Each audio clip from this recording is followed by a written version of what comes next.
Hello guys, it is LaKyah and I am coming back to you with a video. This video will be definitely a different video. As you can see by the title, this is my ghost story, my third one, but yeah. So for those who do not know me, my name is LaKyah Polk and this is my channel. If you have never seen or ever heard of me and just found out of my existence and you like this video, please subscribe and let's get into this video. Now, most of the videos that I do are either challenges or just me rambling or something. No, I think all of them have been challenges. And if you're wondering why I deleted my Eat It or Wear It challenge, it was because it was like stupid and it was only eat it because we were bored and yeah. So I deleted that video, so sorry.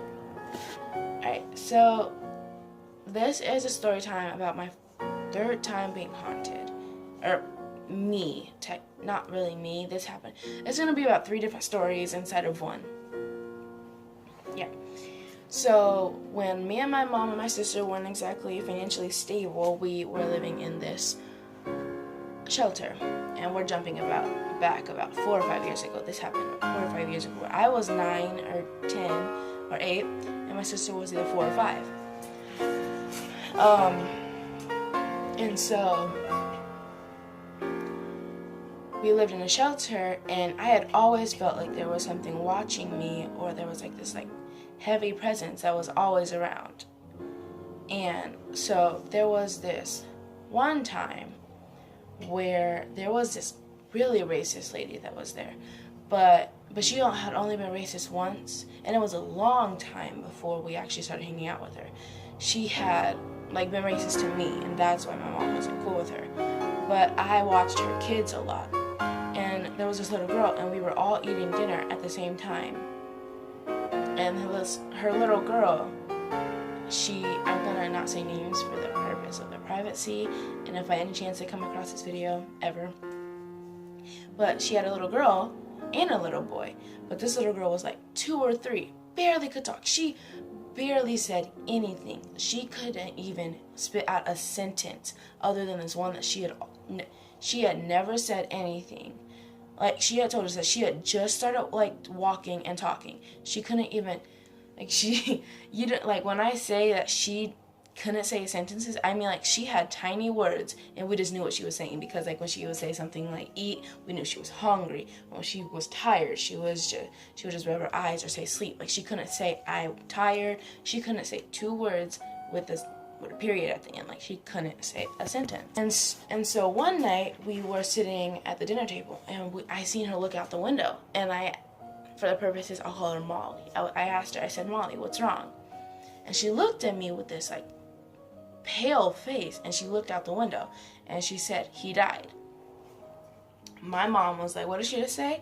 And then Molly's mom came in, and we'll call her Cheryl, and she asked Molly, what did you just say? And then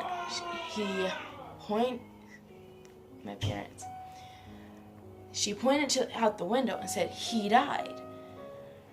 And we were scared, because my mom had always felt there was something I did too. There was this, we'll get into that later. But anyway, so Cheryl took her daughter and just snatched her so quick from the, we were all watching cartoons, and just snatched her away from that window so quick, it was crazy. And so I just got shivers. I was so scared, you wouldn't even know. So that same night, no, I think we're gonna jump a couple of days or a month or so. That incident was forgotten. She had never mentioned anything again. But a couple weeks, or within that month, this lady moved in, and she had been connected with spirits. And she was sleeping one day, and she had woken up to see this man hovering over her little boy. And this little boy was just born, a couple months old, just hovering.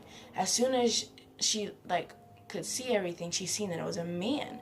Now, this was an all-girls shelter. There was no men there. There was only the one, but he was gay, but he had moved out, and this man was hovering over. This is what she had told me and my mom. So, yeah. And And so she would see this man. And once she sat all the way up, the man looked at her with this angriest face and just went out the wall. Out of the wall. I'm not telling you guys to believe me or anything. I'm just saying my experience, and you guys can take or leave whatever you want. You can have your own opinion, but I'm not trying to tell you guys to believe anything, but I am trying to tell you my own experience. And so she came to my mom that night, but that same night, my mom had a dream about our grandma Teresa, who died when I was 4, and me and my grandma was so tight. But she had a dream about grandma, but it wasn't really her. It was this like man that was pretending to be her that came to my mom's dream. Now my mom had woken me up. I shook it off because I was so tired and I wasn't ready to be scared because I was asleep. I was like 9 or 10. I didn't want to hear this right now.